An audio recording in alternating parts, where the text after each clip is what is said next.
Now everything's synced in. I'm just gonna have a quick play to just have a listen that things are okay.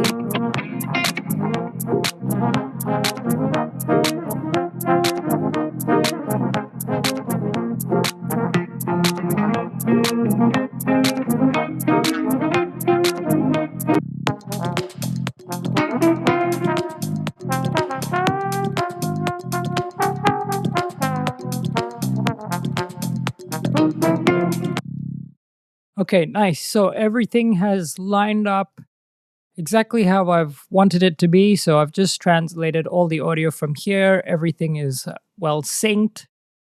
I could probably put this on one of the other channels up here. Yeah, I can just delete that track. I don't need that track anymore.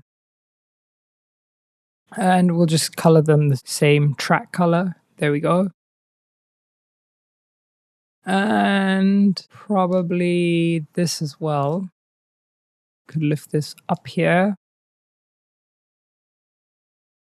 Let the solo be on its own channel. Actually, no. This is an effects channel.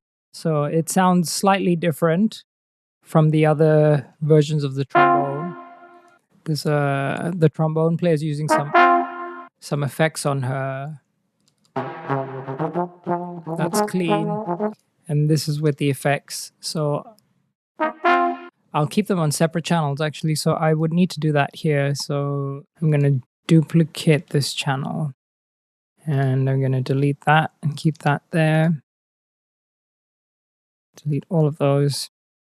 I'm going to call it the effects trombone. Okay, great. So that's a completion of all the audio transference. And I'll do a final recap in the next lesson of some of the useful things that we've learned over the period of this course. Cheers.